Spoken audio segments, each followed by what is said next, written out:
All right, we're about ready to bring this baby home, what we like to say, land the plane. But super excited to bring David up here from SCORE. He was one of our judges from yesterday, during our finalist panel. And he's got some awesome insights that he's seen in the insurance industry. What I think is just super awesome about, Garmin wearables and the data we provide, it's like a very passive 24/7 underwriting tool, right? We can now track people's stress, we can track their sleep, we can track their activity, and all that data can be filled in to drive a little bit more insights, for the needs of the insurance industry. So with that, we'll introduce David to the world, and we'll let him take us home. Thank you. Yeah. Good afternoon. Welcome here in Singapore and online. Thanks, Andy. Actually, I was quite nervous before because he was trying to pronounce my surname. So actually, we stick with David. So well done. Really pleased for the invitation and the partnership we have with Garmin, Garmin Health Team, Jörn. So really pleased on this. As we've introduced yesterday, I'm working for SCORE, a global reinsurance company. I think my best advocate has been already on stage. That was Tony from BOCL. So basically, you know all our story around it. I'm in charge for the innovation and the digital solution elements. So actually all the work that we're doing around the health and wellness ecosystem, including the BAM algorithm and the work that we do on the Good Life. What kind of we discussed, what would be interesting for this stage today is really to try to connect health and wellness, insurance ecosystem, and where do we see it can go from here onwards. And actually we do this with a specific focus on Generation Z, millennials. And if you ask a bit why, let's explore together. Let's see what the slide brings.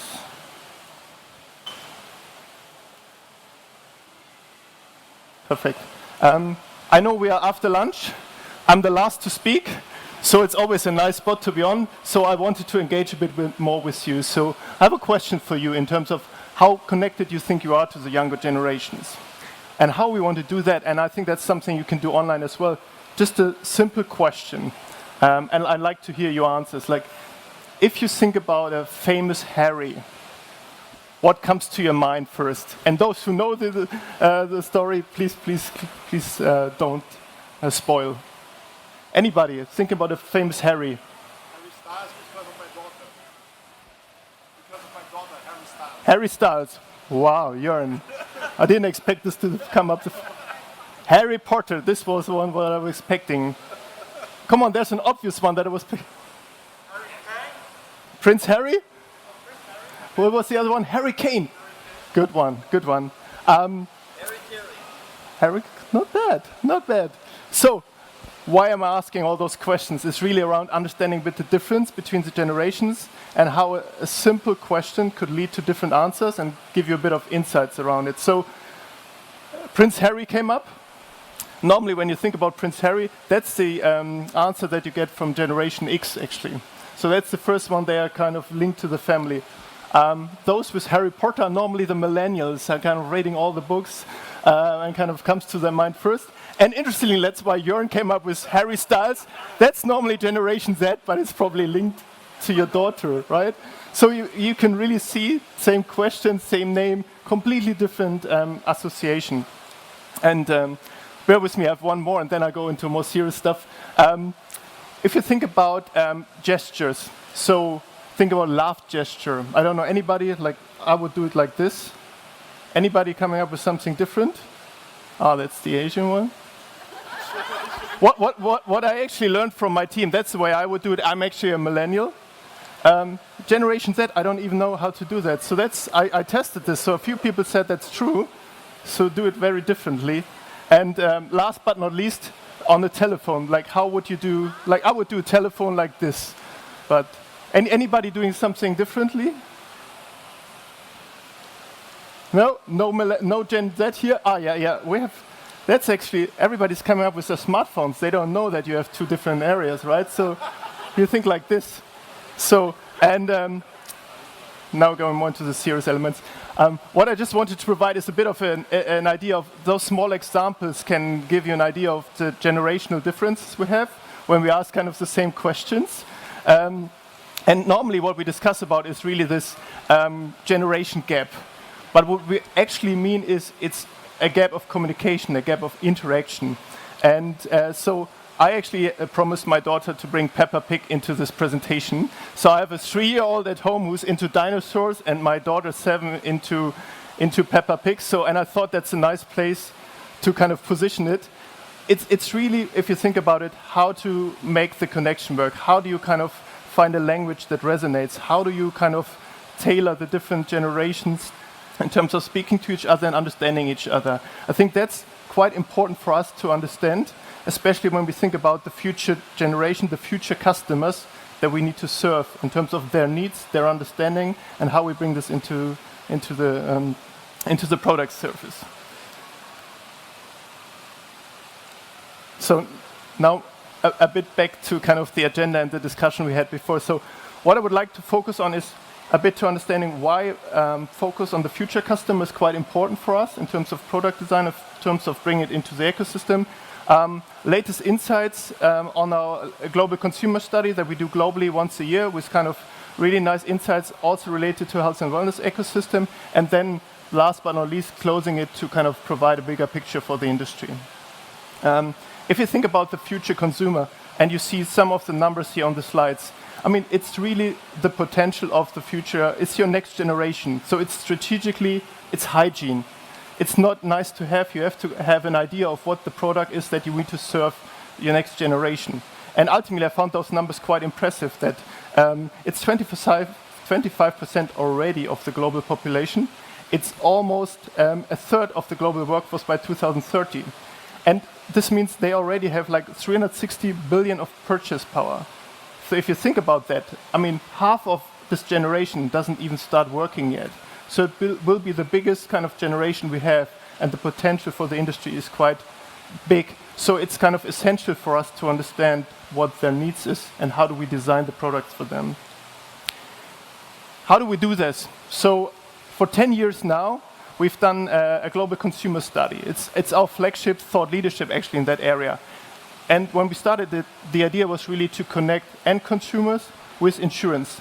Because from an insurance perspective, normally you think about the end consumer as a number, a mortality number, a kind of a statistic. And what we wanted to do is to bridge the gap, to make it kind of personal and to kind of have an idea of how to feed this into the product design. What we do is actually we do this once a year. It's a global study. It's around 12,500 people that we interview, 27 markets, and we do this across the world between emerging markets and mature markets. We do this study and ask a bunch of questions around different categories, being it on data usage, artificial intelligence, claims, underwriting, health and wellness, where we'll focus on today. But I think I wanted to present you just a quick video that gives you a bit of a flavor of what the study is about. And I hope the video plays.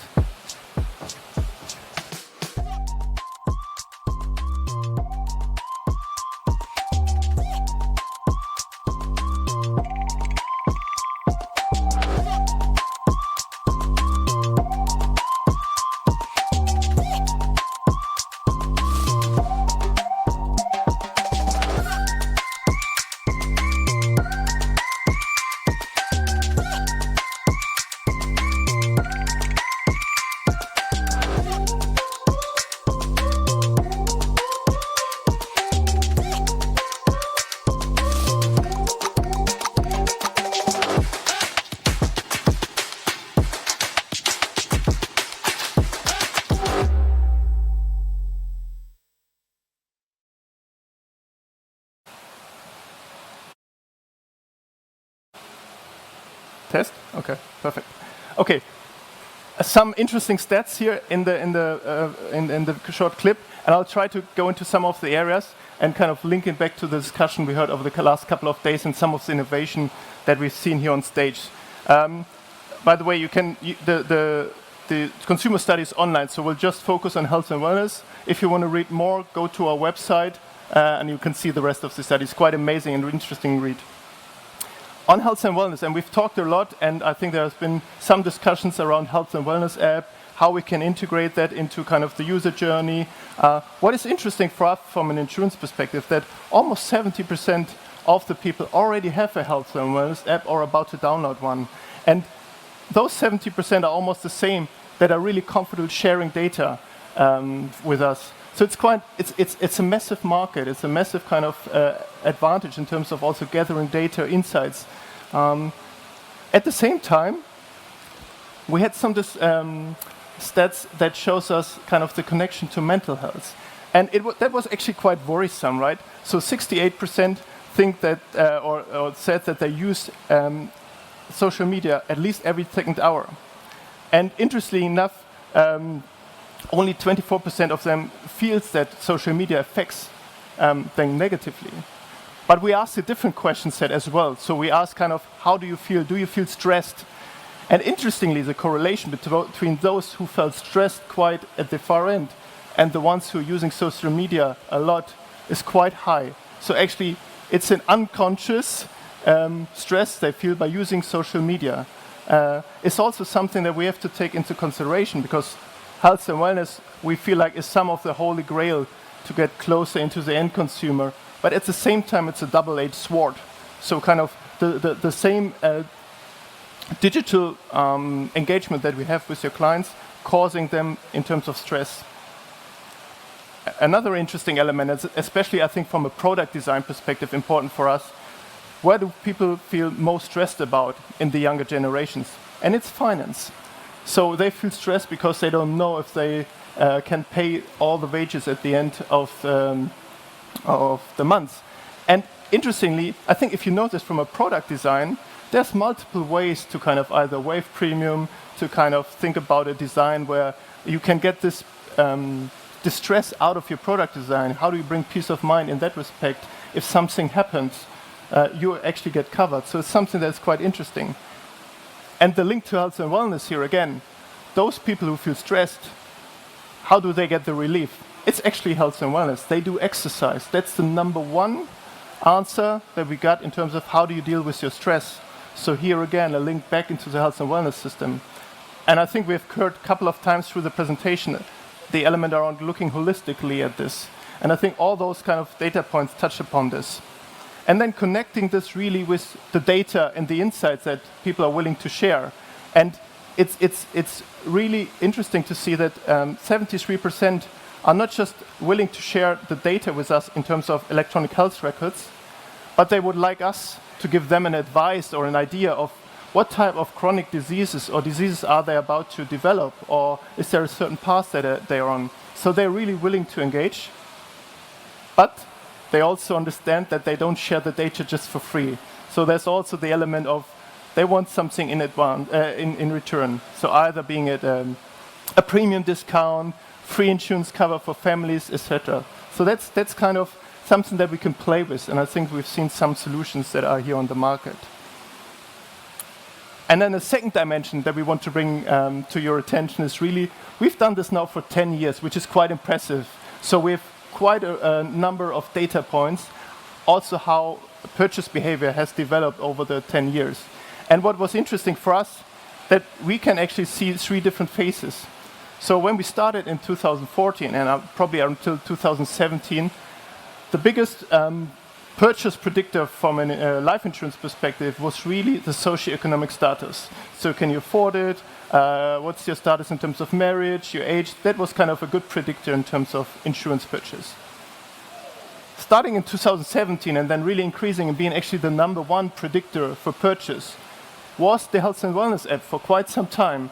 So your ability to think about your own health, your wellness, your protection was actually the number 1 predictor. So thinking about 70% have a health and wellness app, you want to engage with them. You want to have a program to understand, because those are your customers that are most likely to buy insurance.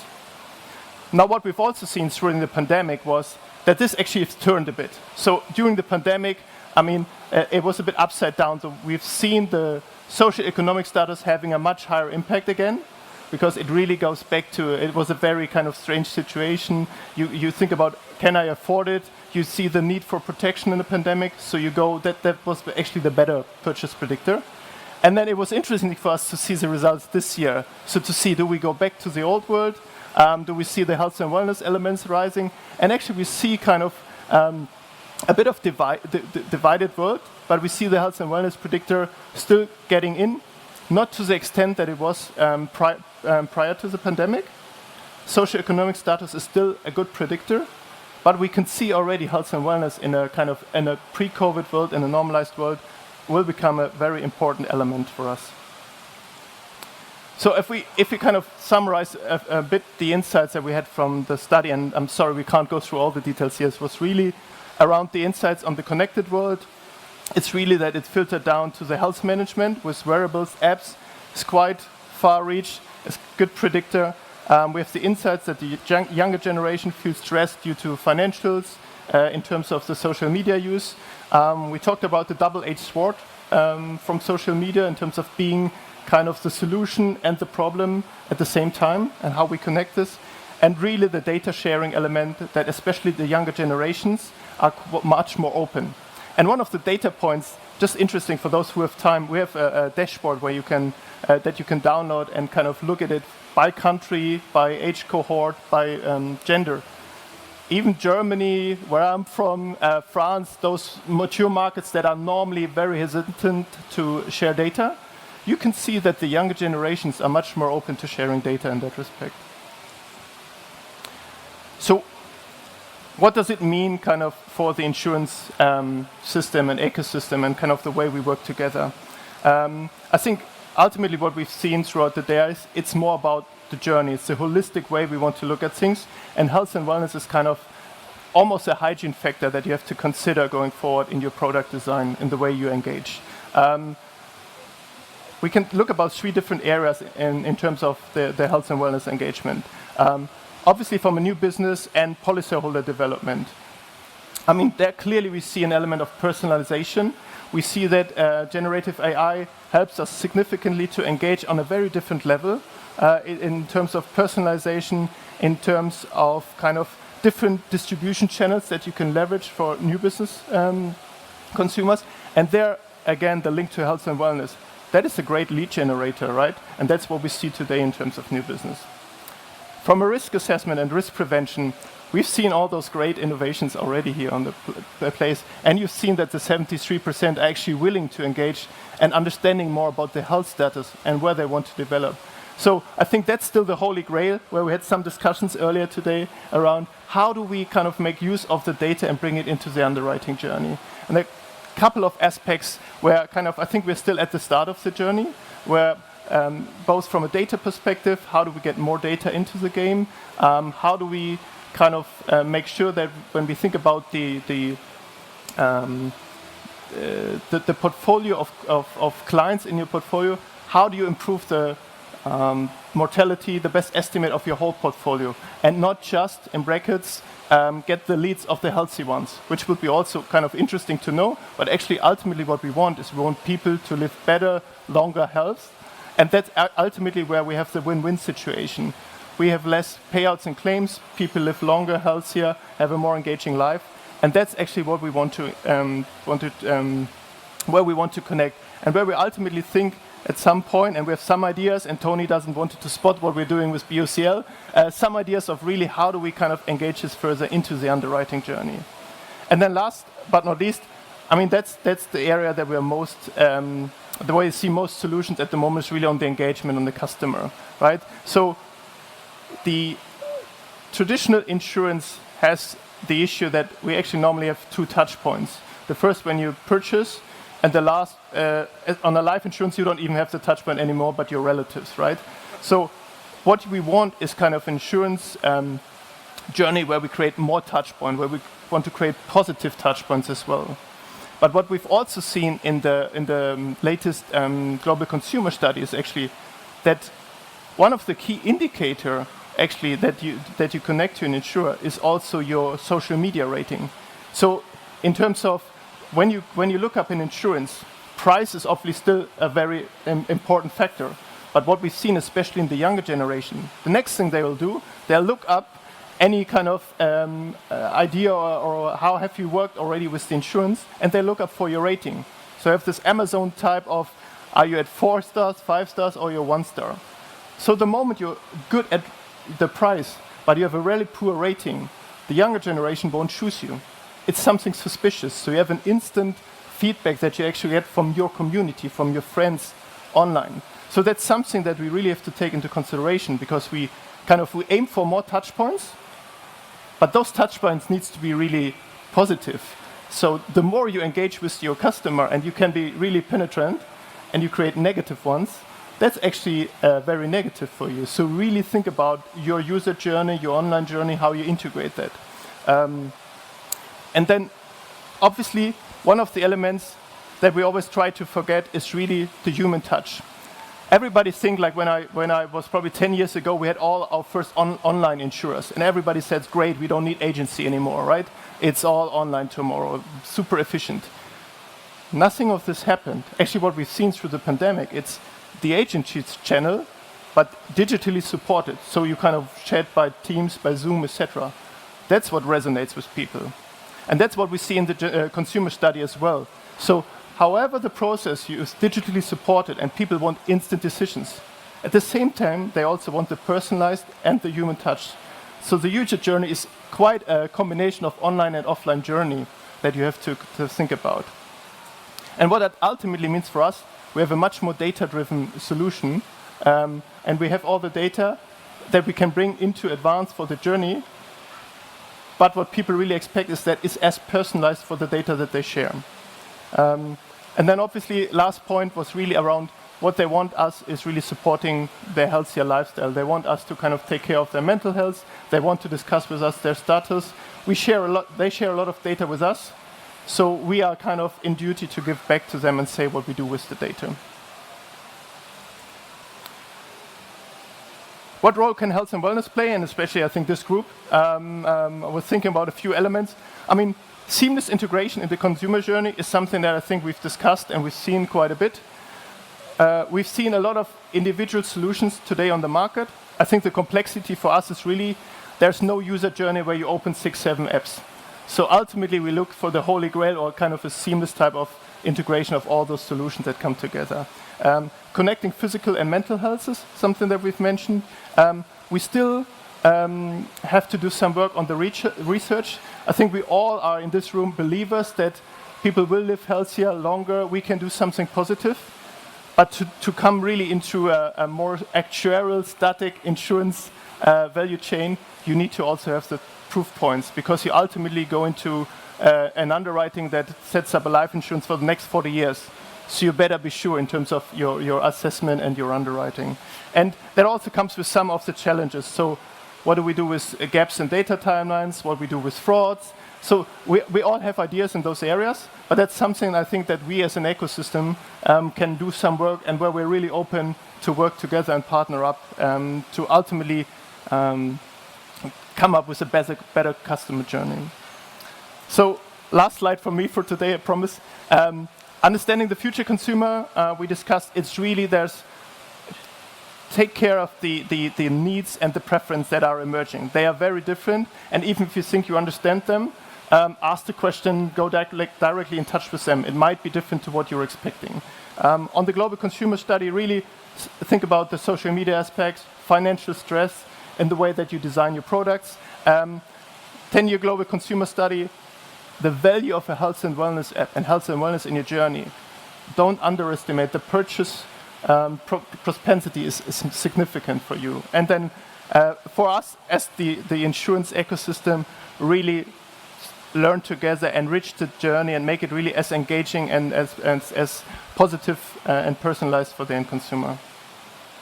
With that, thank you very much for your attention.